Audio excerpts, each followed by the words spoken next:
जय श्री कृष्ण, जय श्री कृष्ण। उतर करके अक्रूर जी रथ से सर्वप्रथम ब्रजभूमि को प्रणाम किया, माथे लगाया वहां की धूलि को और आगे बढ़े। सायंकालीन समय था, गोविंद मिल गए रास्ते में अक्रूर जी से, कहने लगे काका जी राम राम। बोले राम राम लाला। बोले काका जी एक बात करनी थी। क्या? नंद बाबा और वसुदेव जी, नंद बाबा और यशोदा से ये मत बताना कि हम किस लिए आए हैं यहां और कंस ने किस लिए बुलाया है कृष्ण बलराम को। यदि तनिक भी पता चल गया माता यशोदा को, नंद बाबा को, तो ये भेजेंगे नहीं। इसलिए विशेष आग्रह है, किसी भी प्रकार से पता न चलने पाए। अक्रूर जी आए, पूरे ब्रजमंडल में ये बात आग की तरह फैल गई। कोई दाढ़ी वाला बाबा आया है कृष्ण बलराम को लेने के लिए। आज पूरे ब्रजमंडल में किसी के घर में चूल्हा नहीं जला, किसी के यहां चूल्हा नहीं जला। क्यों?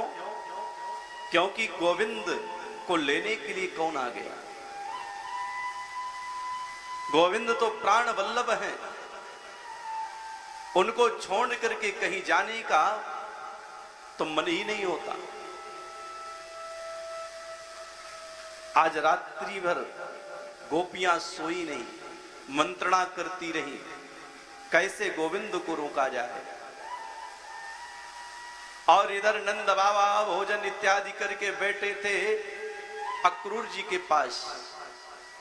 मैया यशोदा हाथ में दूध का गिलास लेकर के आई अक्रूर जी के लिए, और अक्रूर जी नंद बाबा से कह रहे थे कि कृष्ण बलराम को लेने आए, धनुष यज्ञ है मथुरा में। कंस ने बुलावा भेजा है। कंस की मनस्थिति बदल गई है। मैं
श्रीमद् भागवत महापुराण की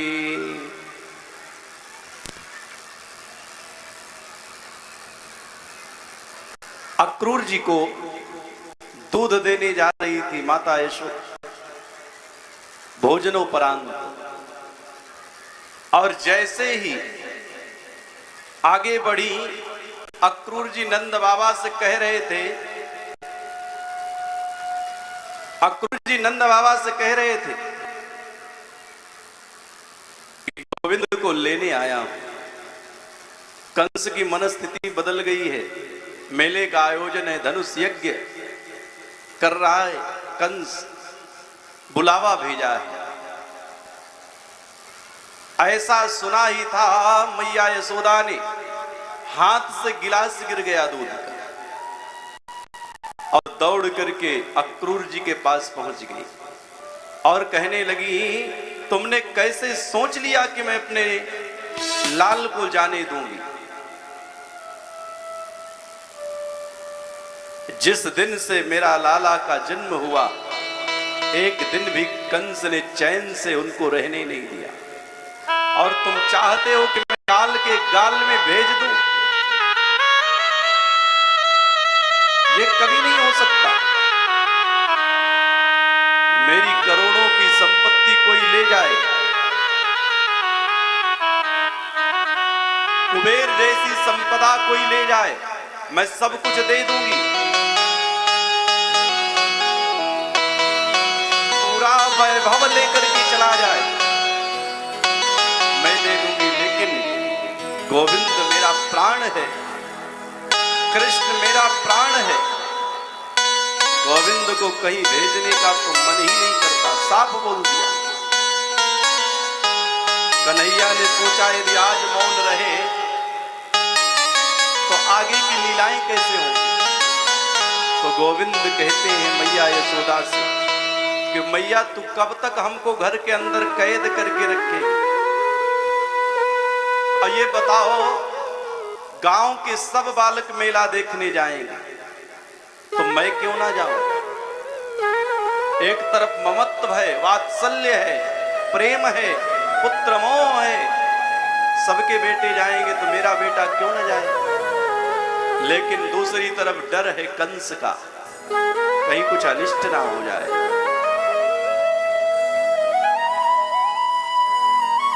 दुविधा में फंसी है मैया यशोदा, क्या करी?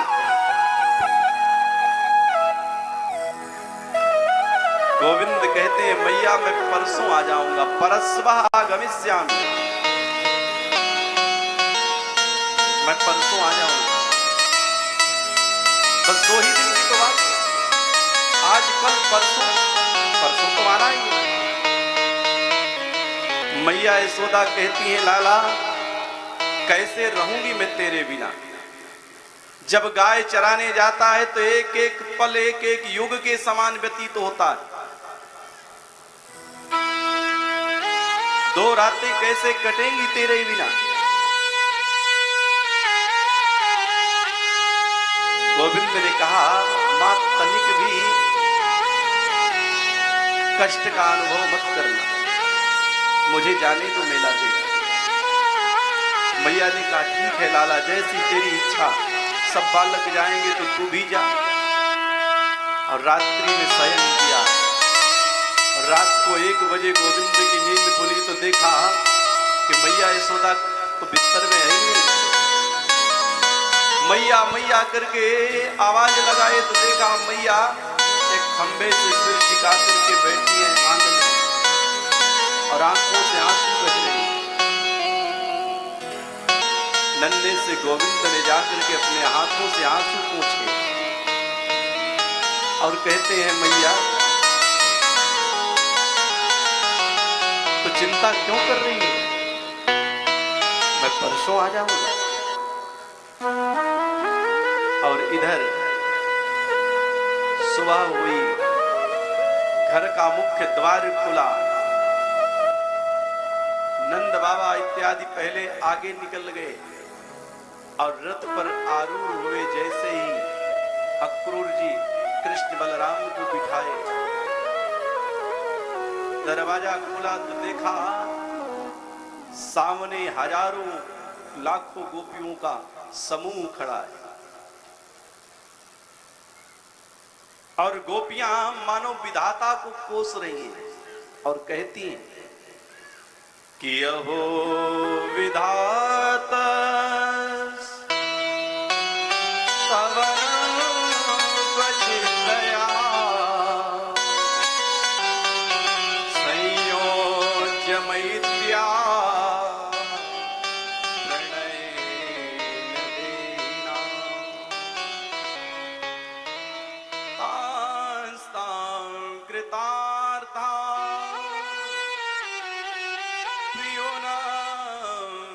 पार्थकं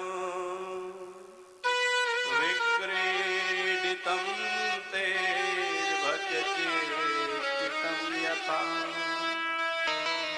अरे विधाता, तुम्हारे हृदय में जरा भी पीड़ा नहीं है, तुम्हारे हृदय में जरा भी करुणा नहीं है। पांस ताम कृतार्था,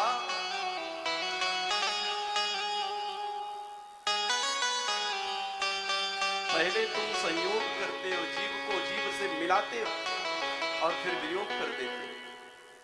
नन्हे नन्हे बच्चे जैसे मिट्टी के घर बनाते हैं और घर बना करके खेलते हैं, इसके बाद उसको बिगाड़ देते हैं।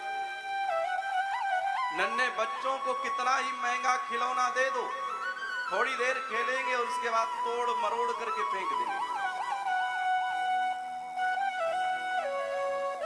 बच्चे का क्या बिगड़ा, खिलौने की तो शोभा चली गई। गोपियां कहती हैं विधाता से, तुमने विधाता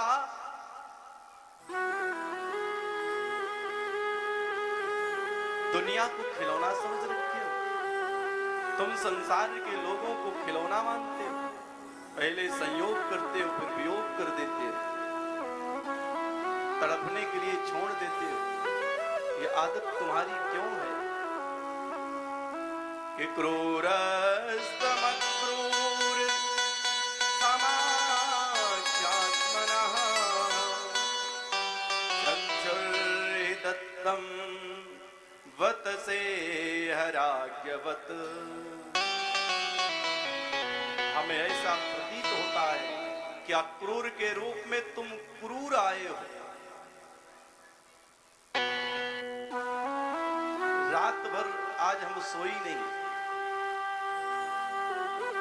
केवल गोविंद की याद करती रही और ये सोचती रही कल का सूर्योदय कैसा होगा मथुरा वासियों का। जो गई, गोविंद हमारा प्राण है, हमारा जीवन है, इसके बिना हम जी नहीं सकते। अक्रूर जी सोचने लगे कि ये क्या देखने को मिल रहा है। यदि मैं जानता तो कंस से साफ मना कर देता, नहीं जाऊंगा भैया लेने। क्या करता कंस, नौकरी से निकाल देता और क्या कर सकता। और इतने में उधर से यशोदा मैया दौड़ते हुए आ गई और कन्हैया को हृदय से लगा लिया। आंखों से आंसू बह रहे हैं मैया यशोदा की और कहती हैं लाला वहां जाकर के किसी से ये मत कहना कि यशोदा थोड़े से माखन के लिए रस्सियों से बांध देती थी। गोविंद कहते हैं मैया ये मैं भूल नहीं सकता, तेरे प्रेम के बंधन को मैं कभी भूल नहीं सकता। यशोदा कहती है भूल जाओ, लेकिन गोविंद कहते हैं इसको मैं भूल नहीं सकता। ये भूलने जैसे है ही नहीं, मैं भूल नहीं सकता। कि न चांतर्न बहिर्यस्य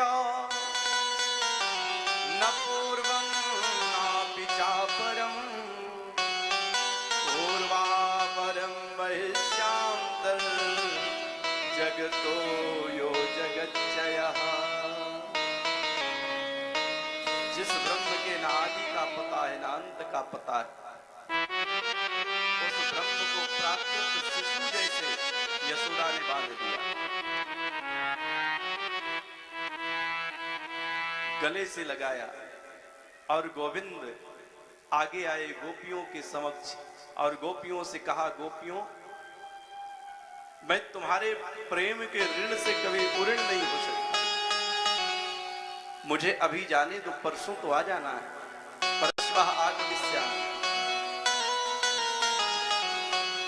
परश्वः आगमिष्यामि। और गोपियां गोविंद को रोकती हैं। राधा रानी के पास गोविंद आए और कहा बस 2 ही दिनों की बात, आजकल परसों आ जाओ, आंखों से आंसू नहीं निकलना चाहिए। अब यहीं पर अपनी मुरली निकाल करके राधा रानी को दे दी। क्यों? क्योंकि प्रेम में प्रतीक दिया जाता है और प्रतीक की निशानी है बंसी, प्रेम की निशानी। राधा रानी को बंसी दिया आपने और कहा मैं जल्दी आऊंगा, परसों आऊंगा। गोपियां गोविंद को निहार रही और कहती हैं, गोपियां तेरी अखियां हैं जादू भरी, बिहारी मैं तो कब से खड़ी, तेरी अखियां हैं जादू